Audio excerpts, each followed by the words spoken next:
आज आपको बेल मिल गई तो क्या कहना चाहिए? देखिए, सबसे पहले तो थोड़ा पीछे हो जाइए।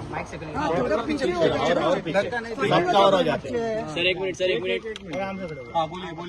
पहले तो मैं यही कहना चाहूँगा, धर्म की जय हो, अधर्म का विनाश हो, प्राणियों में सद्भावना हो और विश्व का कल्याण हो।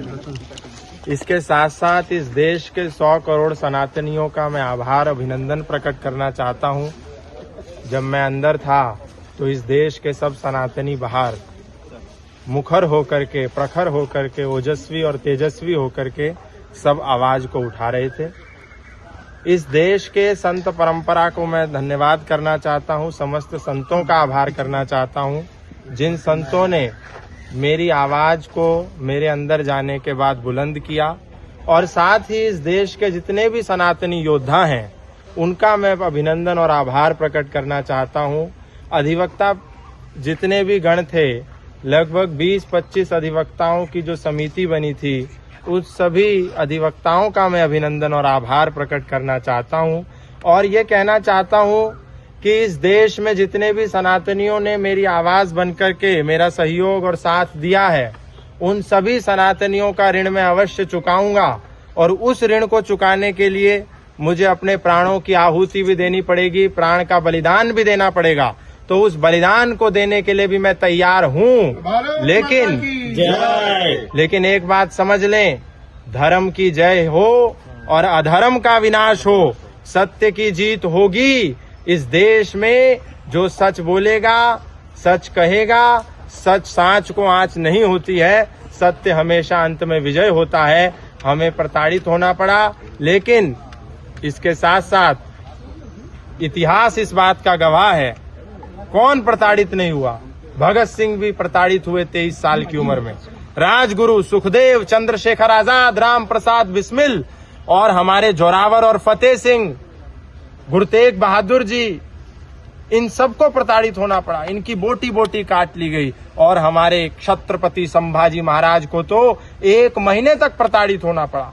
तो प्रताड़ित होना ये भी स्वाभाविक है। यही कह करके मैं अपने सारे सनातनी योद्धा, अपने संत समाज और अपने 100 करोड़ सनातनियों का आभार प्रकट। सर,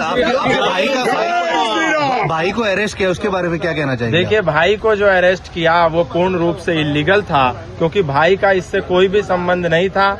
लेकिन फिर इतिहास जब पढ़ते हैं तो पता चलता है, वीर सावरकर के भी भाई को प्रताड़ित होना पड़ा, क्योंकि उसका कोई गुनाह नहीं था। एक ही गुनाह था, वो वीर सावरकर का भाई था। हैं, चाफेकर बंधुओं को बलिदान देना पड़ा, कोई उनका गुनाह नहीं था, वो भाई थे इसीलिए देना पड़ा। और कोठारी बंधु जब बलिदान हुए तो इस देश में राम मंदिर बना। तो हमारे भाई को भी गिरफ्तार किया, तो ये कोई बड़ी और नई बात नहीं है। लेकिन दुख इस बात का है कि उसको केवल इसीलिए गिरफ्तार होकर के जेल में 6 दिन दुख, कष्ट, पीड़ा सहन करनी पड़ी, क्योंकि वो गौतम खट्टर का भाई था। केवल इस बात की पीड़ा, इसके अतिरिक्त उस छोटे से बच्चे का कोई भी गुनाह नहीं था। इसका मुझे हमेशा दुख रहेगा। लेकिन मेरी माँ, जिससे मैंने चर्चा करी और जब मैं उसको जवाब नहीं दे पा रहा था, जब रामचंद्र जी के पास उनका भाई लक्ष्मण मूर्छित हो गया, तो वो इस बात से दुखी नहीं थे कि भाई मूर्छित हो गया। मूर्छित तो बहुत लोग हो रहे थे, पर वो ये कह रहे थे कि मैं माँ को जाके क्या जवाब दूंगा, मेरा भाई मूर्छित हो गया, मैं भाई को साबुत लेकर के आया था और भाई मूर्छित है, माँ को क्या जवाब दूंगा। ये उनकी पीड़ा थी, मेरी भी ये पीड़ा थी। तो मेरी माँ को मैं क्या जवाब दूंगा। पर माँ से जब मैंने बात करी तो मेरी माँ ने कहा कि बेटा, अगर एक और बेटा भी होता तो मैं उसको भी इस देश, धर्म और संस्कृति के लिए आहूत कर देती। तू चिंता मत करना, तू सत्य की लड़ाई लड़ना, धर्म की लड़ाई लड़ना और राष्ट्र की लड़ाई लेना। उसके बाद फिर मैं निश्चिंत हो गया, कोई बात नहीं। जब माँ साथ दे रही है, जैसे विद्यावती ने भगत सिंह का साथ दिया, तो हमारी माँ कोई अनोखी नहीं है, वो भी वैसी माँ थी। तो माँ ने बोला, फिर हम चिंता मुक्त हो गए। जो स्टेटमेंट आपने देते हुए, देखिए अभी हम ये कहना चाहेंगे, हर्ट हुआ बोलकर आपका ऊपर कंप्लेंट। देखिए, मैं तो ये कहूंगा कि लाखों करोड़ों इस देश में सबसे ज्यादा यदि किसी संत के भक्त हैं तो वो संत आसाराम बापू के भक्त हैं। उनको कितना आहत हुआ होगा, कितना हर्ट हुआ होगा। तो ये सबसे पहले तो हमको डेरोगेटरी स्टेटमेंट की डेफिनेशन डिसाइड करनी होगी, दूसरा रिलीजियस सेंटिमेंट की डेफिनेशन डिसाइड करनी होगी, फिर उसके बाद में बात करेंगे। जो स्टेटमेंट आपने दी थी नहीं, अब आप ये नहीं, अभी मैं कह रहा हूँ कि पहले आप लोग डिसाइड कीजिए। क्लेरिफाई कर दीजिए क्या कि क्लेरिफाई? ये सेंट फ्रांसिस का बारे में आपने एक स्टेटमेंट दिया। अभी कोर्ट में मामला है, कोर्ट में निर्णय होगा। सर और एक बात कहना है कि आपके स्टेट के बाद गोवा में वही स्टेटमेंट पे सब लोग ये कर रहे हैं कि सपोर्ट के बारे में। अब वो तो वो बताएंगे, वो बताएंगे। सपोर्ट भी हो रहा है आप लोगों को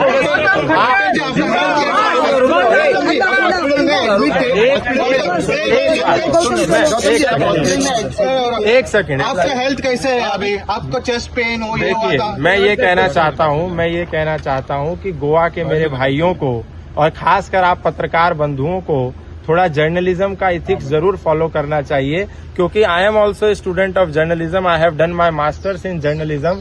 I think गोवंस, specially media persons of गोवंस, doesn't have the decorum of journalism. So you need to follow the ethics of journalism first. And second thing what I want to say कि आप लोग थोड़ा, अभी देश में क्या है, दो प्रकार के लोग हैं। एक होता है अनपढ़ व्यक्ति, एक होता है पढ़ा लिखा व्यक्ति। और एक सेकंड, नहीं सर, आप सिखाएंगे अब जर्नलिज्म बिल्कुल सिखाएंगे। अगर आप डेकोरम फॉलो नहीं करेंगे, आप डेकोरम फॉलो नहीं करेंगे, ऐसा क्यों आपको कह सकते? क्योंकि आप डेकोरम फॉलो किस मुद्दे से? जर्नलिज्म के लिए नहीं सर, आप इस अभी इतना बड़ा स्टेटमेंट किया, आप किस वजह से आप डेकोरम का बात कर रहे क्यों? ऐसा क्या था? एथिक्स नहीं पाल रहे, बोल रहे हैं।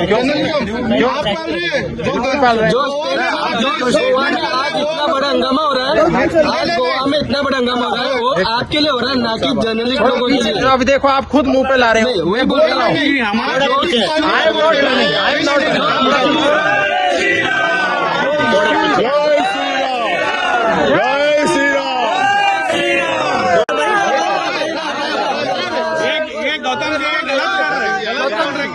मीडिया को आपने ऐसा ब्लेम कर रहे हैं ना, सीखना पड़ेगा हमको। आपने तो स्टेटमेंट पढ़ा था, आपका डेकोरम क्या था? आपने तो स्टेटमेंट दिया, उसका डेकोरम क्या था?